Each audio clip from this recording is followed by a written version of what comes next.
우리 좌우 옆에 있는 분들과 인사 나누겠습니다. 사랑합니다. 축복합니다. 오늘따라 더 멋지십니다. 예. 아니, 그 멋지십니다는 안 해요? 그러면 오늘따라 더 예쁘십니다. 남자들은 또 안 하시고. 예. 최근에 자꾸 방송을 들어도 그렇고 내로남불이란 그런 이야기를 많이 하는 것을 들을 수가 있습니다. 전 처음에 그런 사자성어가 있는지 이 얘기를 처음 들었을 때 사자성어가 있는가 했는데 나중에 그것이 뭔가 찾아보니까 그것이 여러분 다 아시죠? 내가 하면 로맨스, 남이 하면 불륜, 그런 얘기더라고요. 사실 이러한 경우 내로남불이라고 이야기할 수 있는 그런 경우가 정말 세상에는 가득 차 있어요. 대통령부터 오늘 우리 이 자리에 앉아 있는 우리까지도 이 내로남불이라는 그런 어떤 면에서는 그런 모습을 지니고 우리가 살아가고 있습니다. 참 제가 운전할 때 제 모습을 보면 참 저희가 성격이 급하거든요. 그래서 운전을 하는데 갑자기 내 앞에 차가 막 추월해서 팍 들어오고 막 이런 걸 보면은 갑자기 저 미친 예? 그렇게 나도 모르게 이렇게 나와요. 그 사람이 어떤 상황에서 저렇게 급하게 움직이고 있는지, 그 사람이 저렇게 빨리 갈 수밖에 없는 그런 이유가 있을 수 있잖아요. 그 사람이 무슨 화장실이 급하다든가 아니면은 또 환자가 있다든가 그 나름대로 급한 용무가 있기 때문에 지금 빨리 가야 되는데 우리는 그 사람에 대한 그런 생각 안 해요. 그냥 무조건 내가 가는 길에 막 갑자기 끼어들고 그랬다고 그냥 욕이 나오는 거예요. 욕이 나오는 거예요. 참 그래 급하게 그렇게 끼어드는 모습을 그렇게 보면서 내가 안 좋은 그런 말을 하면서도 어느 날 또 제가 운전하고 나갔더니 앞에 차가 참 정속 운행을 해. 참 신호 잘 지키고 천천히 가는 거예요. 나는 일이 있어서 급한데 이게 막 사람 어떻게죠? 미치겠어요. 그러니까 막 속으로 아니 저렇게 운전하려면 집에나 있지. 무엇하러 차 끌고 나와서 이렇게 교통 힘들게 바쁜데 차를 막히게 하냐. 그러면서 또 막 그런 안 좋은 소리가 나와요. 그리고 내가 휙 하고 그냥 차를 빼갖고는 그 사람 앞으로 빨리 추월해서 그냥 앞으로 횡하니 지나가 버렸어요. 그 사람이 놀라거나 말거나. 그래 놓고 내 생각에는 저 사람은 운전을 저렇게 답답하게 하니까 이렇게 해도 된다. 그런 생각을 하면서 또 나는 볼 일이 바쁘기 때문에 빨리 가야 되니까 나는 지금 이렇게 추월해서 가도 저 사람이 놀라거나 말거나 나는 이렇게 가도 그것은 정당하다. 이렇게 생각을 하더라고요. 이게 바로 내로남불이야. 나에 대해서는 관대. 내가 하는 것은 다 바쁘고 다 이유가 있기 때문이고 남들이 그렇게 하는 것은 다 못마땅한 거예요. 그게 우리들의 모습이에요. 여러분 이러한 내로남불의 삶을 우리가 살아서는 안 되죠. 우리가 상대방에 대해서 이해하고 배려하고 포용할 수 있는 그런 성도들이 되어야 하는 줄 믿습니다. 성경에 보면요 이렇게 참 내로남불인 사람들이 또 나와요. 참 안타까운 일이에요. 이런 사람들이 어떤 사람이냐? 바로 유대인들입니다. 오늘 본문에 나오는 유대인들은 정말 자랑할 것이 많은 그런 사람들이었어요. 오늘 17절부터 20절까지 그 내용을 보세요. 거기 보면 뭐라고 하겠어요? 우리 한번 같이 읽어볼까요? 유대인이라 불리는 내가 율법을 의지하며 하나님을 자랑하며 율법의 교훈을 받아 하나님의 뜻을 알고 지극히 선한 것을 분간하며 맹인의 길을 인도하는 자요 어둠에 있는 자의 빛이요 율법에 있는 지식과 진리의 모분을 가진 자로서 어리석은 자의 교사요 어린아이의 선생이라 스스로 믿으니. 이 사람들은 율법을 받고 하나님의 백성으로 선택받은 그런 자부심을 느끼면서 이렇게 자기들은 맹인을 인도하는 인도자고 또 어둠에 있는 자들의 빛이 되는 그들을 구원해낼 수 있는 그런 사람들이다.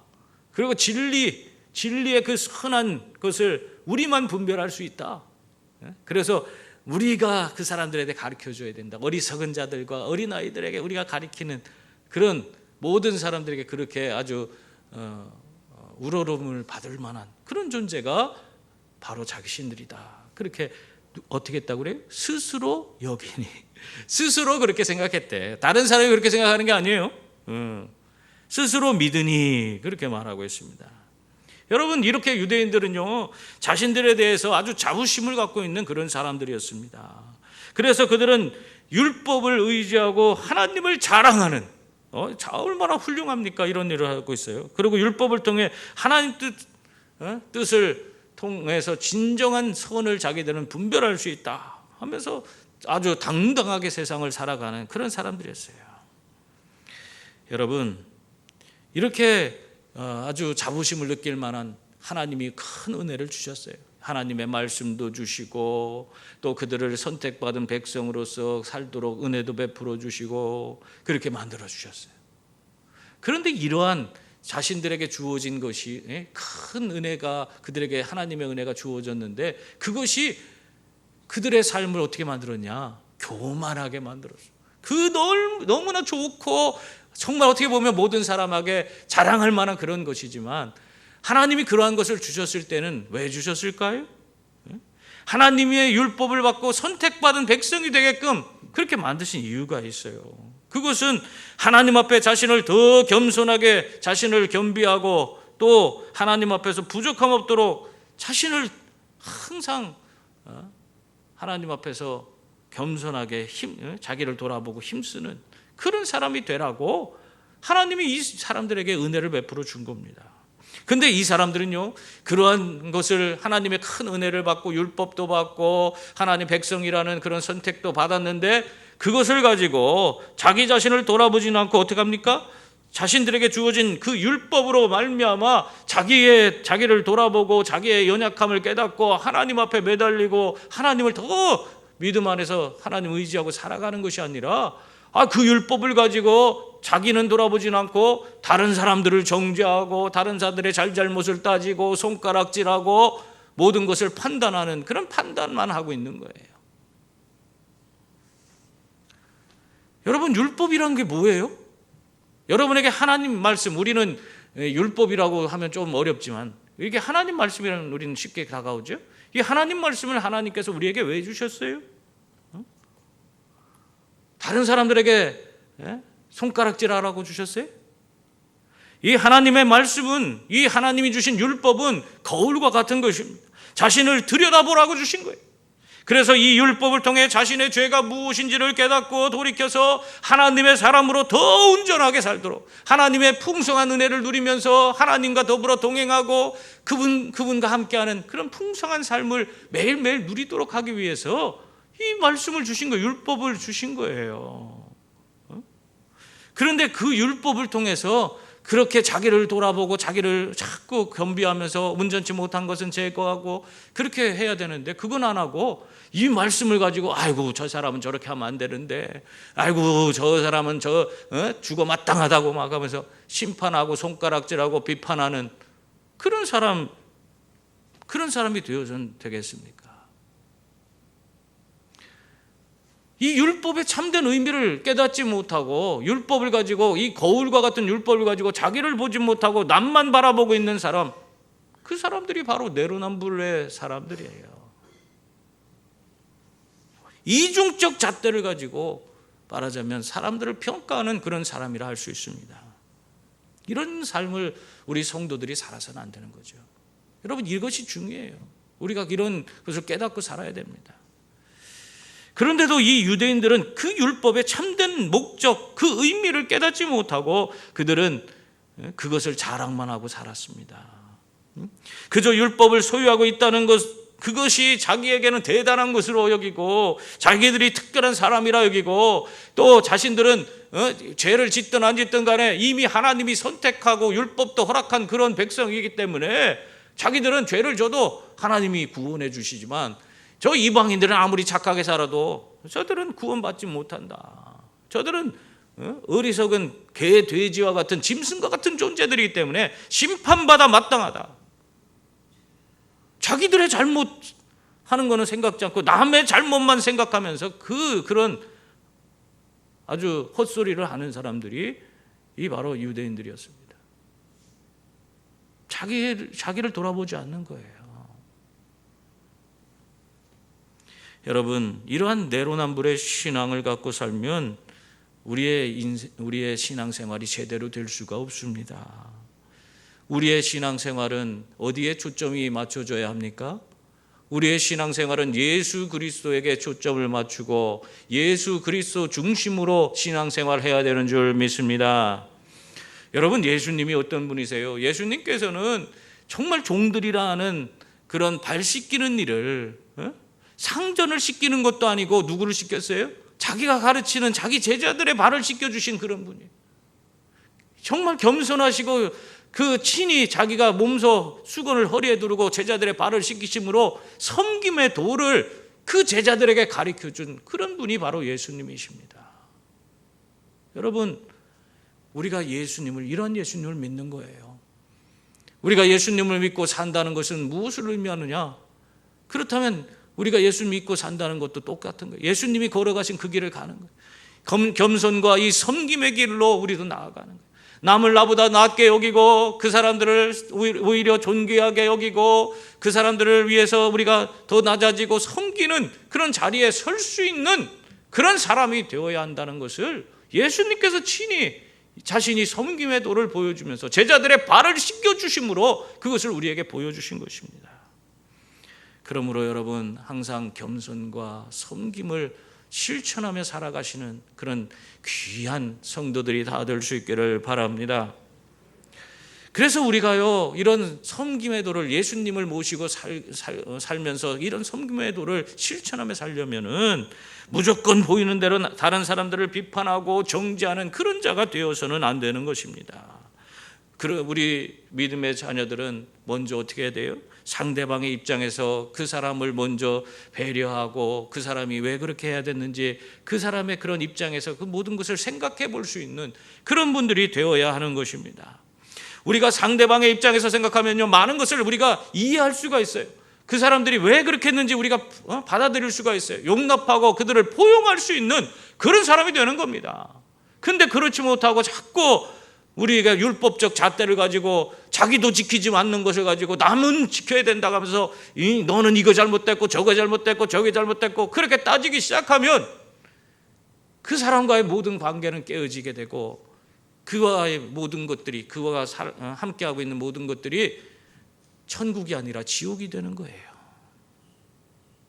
그러므로 여러분, 주님처럼 낮아지시고 또 섬기는 자가 되어서 많은 사람들을 사랑으로 포용하고 또 용납하는 그런 성도들이 다 되시기 바랍니다. 코카콜라 회사에 자동차를 팔기 위해서 한 영업사원이 거기를 방문했어요. 그랬더니 너무너무 의리의리해. 대단하구나. 코카콜라는 전 세계를 상대로 해서 음료를 파니까 엄청난 그런 회사잖아요. 그러니까 이 사람이 그 코카콜라 회사 본사에 가서 뭔가 영업을 해보려고, 그러면 자기도 뭔가 거기서 그런 큰 회사가 뭔가 해주면 얼마나 대단하겠어요. 그러니까 막 열심히 찾아가는 거예요. 그런데 이 사람이 가서 로비에 들어가기 전에 몸을 다 털고, 먼지도 털고 신발도 털고, 그러고 나서 문을 열고 들어갑니다. 그러면은 들어오자마자 당신 어떻게 왔습니까? 경비가 지키고 있다가 단박에 쫓아내버리는 거예요. 영업하러 왔다고 하니까. 그러니까 자기는 이거 뭐 말도 못 해보고 쫓겨나는 거예요. 그러기를 하루가 되고 이틀이 되고 한 주가 되고 두 주가 되고 뭐 그러면서 한 달이 가고 이렇게 뭐 여러 달이 지났어요. 그런데도 이 사람이 날마다 그 코카콜라 회사에 찾아오는 거예요. 본사에 찾아와갖고는 들어가기 전에 로비 입구에서 자기 머리부터 발끝까지 다 먼지를 그냥 털고 신발도 털고 그러면서 들어가는 거예요. 그런데 어느 날 그 옆을 지나가던 임원이, 그 회사의 임원 중에, 코카콜라 회사의 임원 중에 한 사람이 그 모습을 봤어요. 이 사람 예수 믿는 사람인가 봐. 성경을 좀 알아. 그러니까 성경에 보면은 자기를, 우리 제자들을 받아들이지 않을 때 어떻게 하라 했어요? 그 시내에 있는 먼지까지 다 털어버리라, 그런 말씀 예수님이 하셨잖아요. 근데 이 사람이 지나가고 있는데 한 사람이 로비 입구에서 먼지를 터는 거예요. 온몸에 먼지를 털고 신발을 털고 막 그러는 거예요. 그러니까 보니까 기분이 나빠.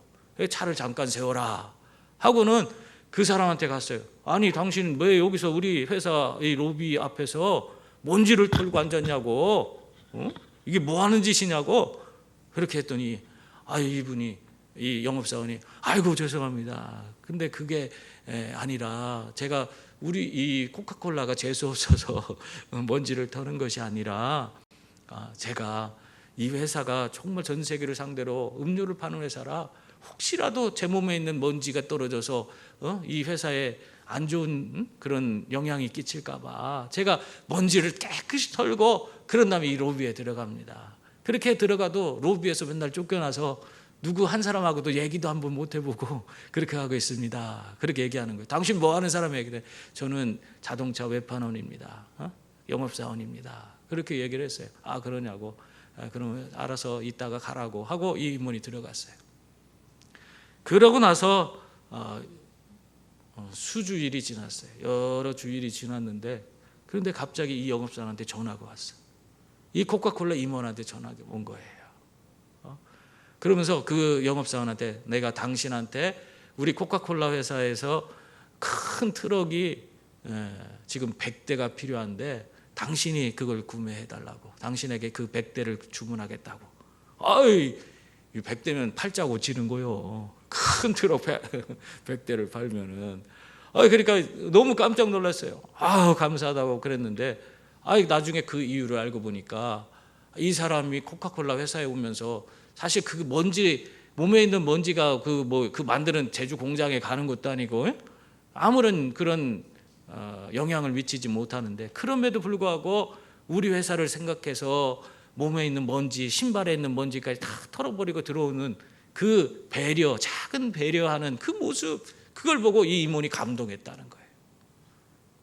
그래서 내가 차를 살 일이 있으면 꼭 저 영업사원한테 사야겠다, 그렇게 생각을 하고 있었다는 겁니다. 그래서 회사가 차 살 일이 생겨서 그 영업사원을 기억하고 그에게 기회를 줬다 하는 얘기입니다.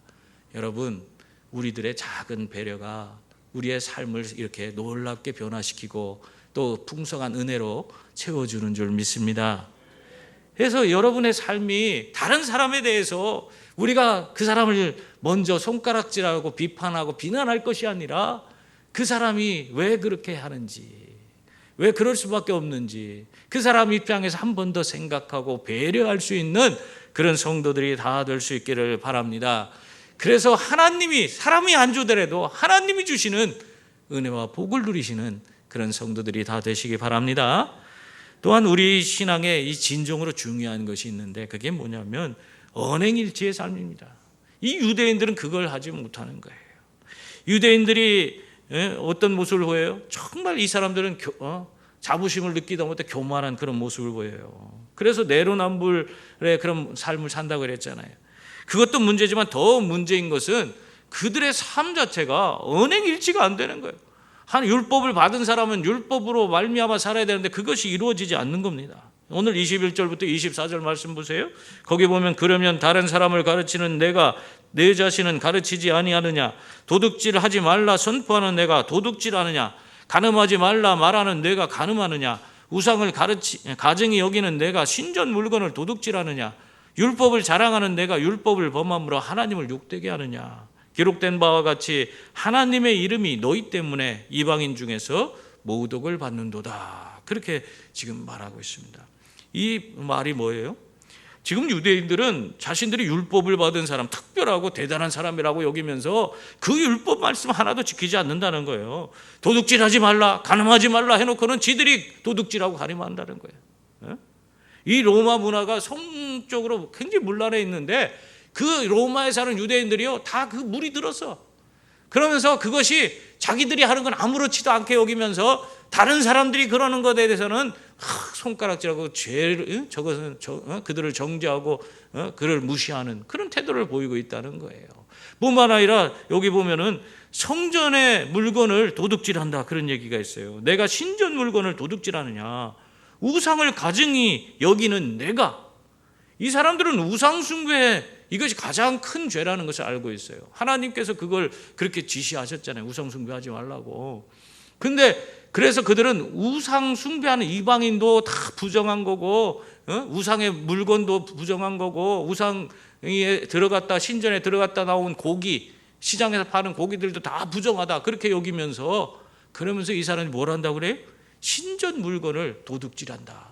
이걸 성경 원문으로 보면은요, 거기에 보면 현재형으로 쓰여 있어요. 그거는 뭐냐면 지속적으로 계속해서 그 도둑질을 계속하고 있다는 그 얘기를 하고 있는 거예요. 한 번 간 것이 아니라 그런 일을 계속 끊임없이 신전 물건을 훔쳐다가 팔아먹고 자기에게 이득을 취하면서, 그러면서도 자기들은 아무것도 아닌 것처럼, 거룩한처럼 그렇게 행동을 하고 있다, 그 말을 하고 있는 겁니다. 그래서 너희 때문에 이방인 중에서 하나님께서 모독을 받는다. 여러분, 참 이 사람들은 대단한 사람들이에요. 내로남불의 참 최대가들입니다. 이런 모습이 참 우리들의 모습에는 없습니까? 예수님을 믿고 구원받아서 하나님의 자녀가 됐다고 그렇게 자랑스럽게 여기면서도, 그럼에도 불구하고 우리가 어떻게 해요? 하나님이 하신 말씀대로, 그 말씀대로 살으라고 하는데 그 말씀대로 살진 않고 우리는 어떻게 해요? 세상을 쫓아 살아요. 세상 사람들이 다 하는 것을 나는 안 하면 손해보는 것 같고, 아유 다 사람들 다 하는데 뭐 내가 안 나도 뭐 해야지, 뭐 그거 안 하면 어떻게 해? 내가 예수 믿는다고 뭐 그거 안 하면 나만 손해보고 살아? 우리가 그렇게 생각하잖아요. 그래서 남들 하는 거 다 하는 거예요. 내가 하나님이 그것이 하나님의 말씀 앞에서 그것이 잘못된 것이라는 것을 알면서도 그냥 하는 거예요. 그냥.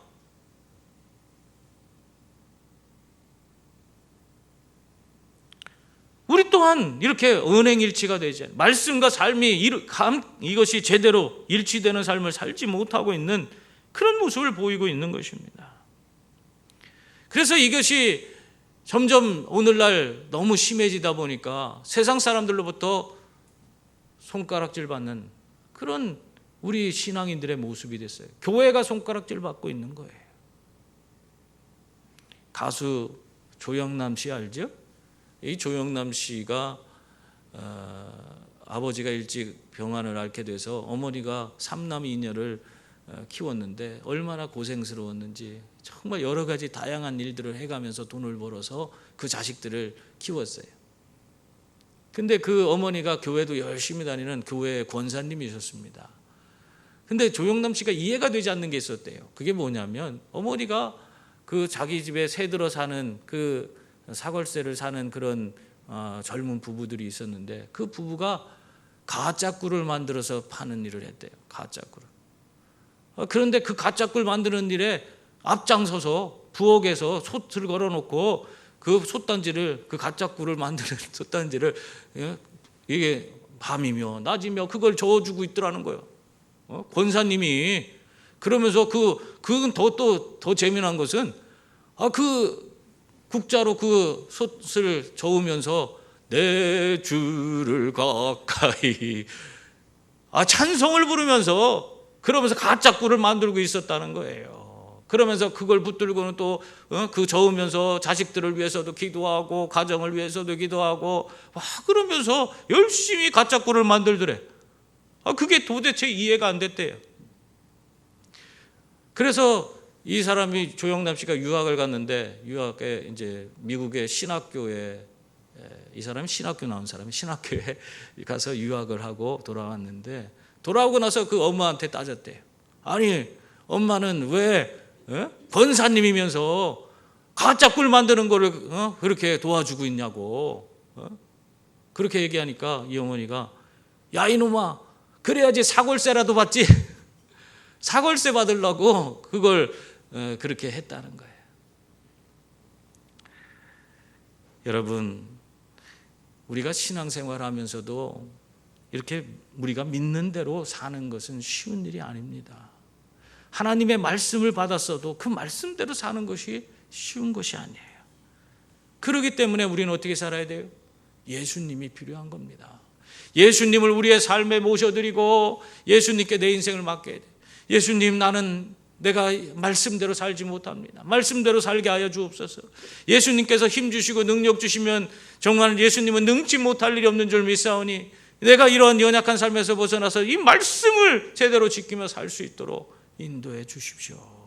늘 예수님께 그 내 인생을 맡기고 예수님을 힘입어서 살아가는 그런 성도들이 되어야 하는 줄 믿습니다. 그래야지 우리가 말씀과 우리의 삶이 일치되는 그런 삶을 살 수가 있는 것입니다. 그때 우리는 비난받는 그런 교회가 아니라, 비난받는 성도가 아니라 모든 사람들에게 선한 영향력을 끼치는 그런 성도들이 되는 줄 믿습니다. 그리고 또한 우리에게 진정으로 중요한 게 또 한 가지가 있어요. 형식이 아니라 내용이 중요하다는 사실을 깨닫는 것입니다. 우리가 너무 형식에 치우쳐 있어요. 유대인들의 모습이 형식에 치우친 모습이에요. 25절부터 27절 말씀 보세요. 우리 한번 같이 읽어볼까요? 내가 율법을 행하면 할례가 유익하나 만일 율법을 범하면 내 할례는 무할례가 되느니라. 그런즉 무할례자가 율법의 규례를 지키면 그 무할례를 할례와 같이 여길 것이 아니냐.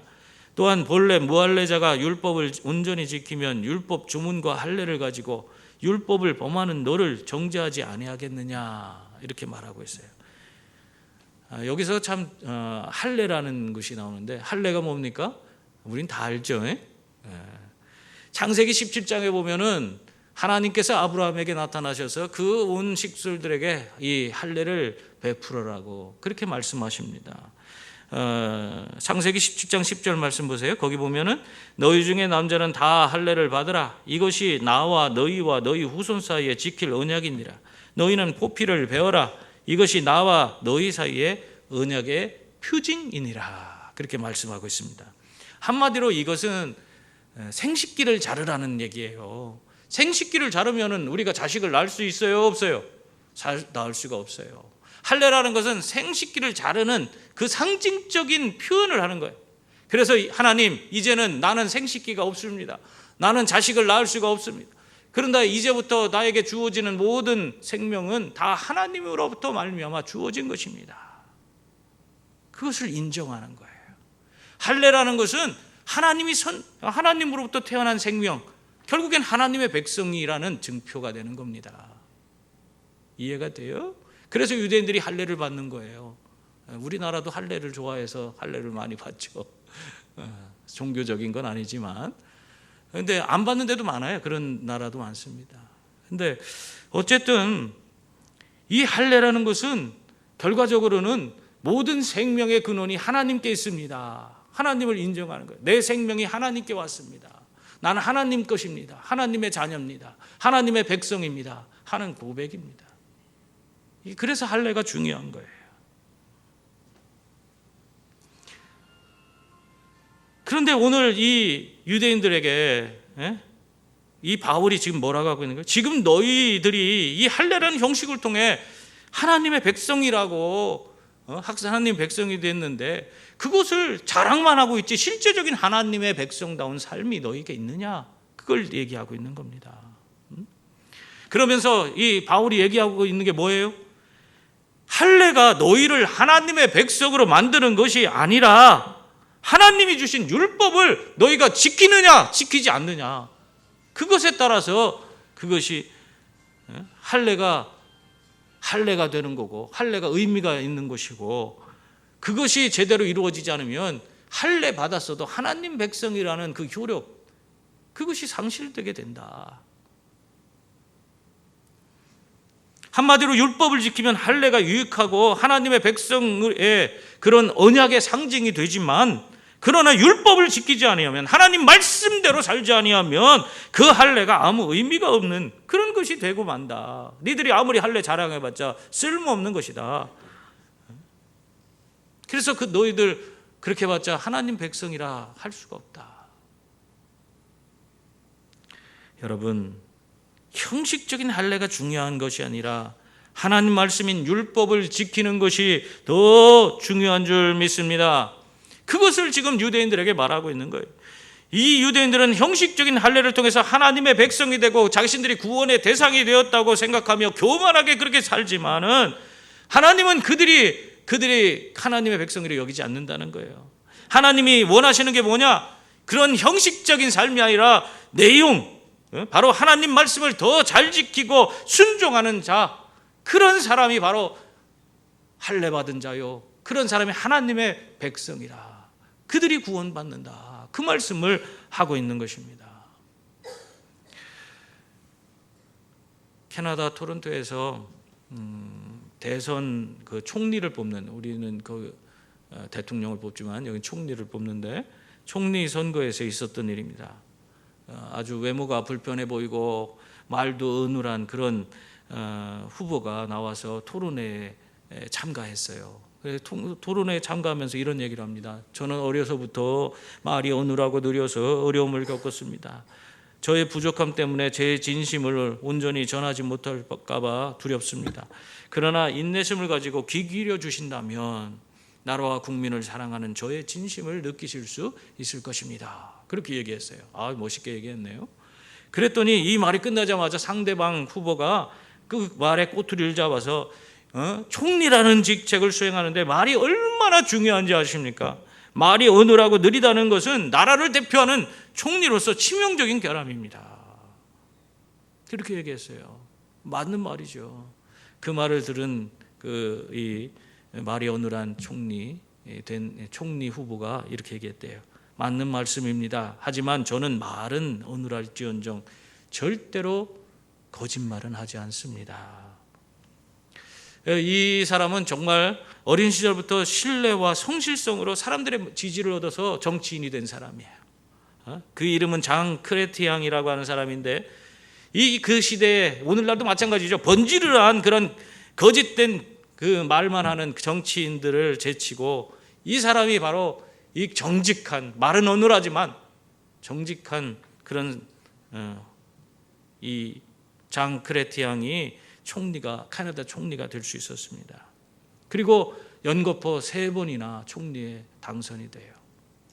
그래서 이 사람을 가리켜서 캐나다에서 기적의 총리라 그렇게 불리어진답니다. 여러분, 우리 시대도 마찬가지예요. 번지르르한 그런 말보다 정직한 행동을 보여주는 그런 그리스도인이 필요한 시대입니다. 우리는 정치인이 아니까 정치인 얘기는 할 거 없고, 우리는 그런 성도가 되어야 돼요. 말씀을 알고 사람들한테 그 말씀으로 뭐 이것저것 얘기하는 그런 사람이 아니라 그 말씀 아는 대로 실천하는 그런 성도들이 되어야 하는 것입니다. 그런 사람이 더 필요한 시대예요. 어떠한 상황 가운데서도 주님을 모시고 묵묵히 하나님께서 주신 그 말씀을 행동으로 보여주는 그런 충성된 그런 성도들이 다 될 수 있기를 바랍니다. 그런 사람들이 필요한 시대예요. 바울이 28절, 29절에 보면 이렇게 말하고 있어요. 무릇 표면적 유대인이 아니요 표면적 육신의 할례가 아니니라. 오직 이면적 유대인이며 할례는 마음에 알지니 영에 있고 율법 조문에 있지 아니한 것이라. 그 칭찬이 사람에게서가 아니요 다만 하나님에게서니라. 그렇게 말하고 있습니다. 말만 번지르한 유대인이 아니요 말씀대로 행하는 이면적 유대인이라는 것이에요. 다시 말하면 유대인이나 이방인이나 자기의 출생이나 형식적인 그런 율법이나 할례를 가지고 나는 하나님의 사람이다, 하나님께 구원받은 자다 얘기할 것이 못 된다는 겁니다. 그것이 아니라 진정 하나님께서는 그 사람이 하나님의 사람이라는 것을 어떻게 보시냐? 하나님이 주신 말씀대로 그가 사느냐 안 사느냐, 말씀대로 행하고 말씀을 따라서 순종하고 하나님의 일들을 감당하는 자, 그 하나님의 사람으로 여기고 그 사람에게 구원의 은혜를 베풀어 주신다, 그 말씀을 하고 있는 것입니다. 여러분, 이처럼 표면적으로 하나님의 사람인 그런 성도의 모습을 지니지 마시고, 우리가 형식이 아닌 내용이 진짜인, 다시 말하면 하나님 말씀대로 순종하며 실천하며 살아가는 그런 성도들이 다 될 수 있기를 바랍니다. 그래서 하나님이 주시는 그 놀라운 은혜를 덧입고 정말 세상에 선한 영향력을 끼치며 이 땅을 새롭게 변화시킬 수 있는 그런 성도들이 다 될 수 있기를 바랍니다. 사랑하는 성도님들, 지금 나는 사람의 눈을 의식하며 표면적인 것에 치중하는 그런 신앙인의 삶을 살고 있습니까? 아니면 사람의 눈을 의식하지 않고 하나님만 바라보며 그 말씀대로 살려고 몸부림치고 있습니까? 한번 나 자신을 돌아볼 수 있기를 바랍니다. 내가 어떤 모습으로 살고 있는지. 진정으로 중요한 것이 무엇인지를 깨달을 수 있기를 바랍니다. 그래서 하나님께 인정받고 칭찬받는 성도들이 다 될 수 있기를 주님의 이름으로 축원합니다.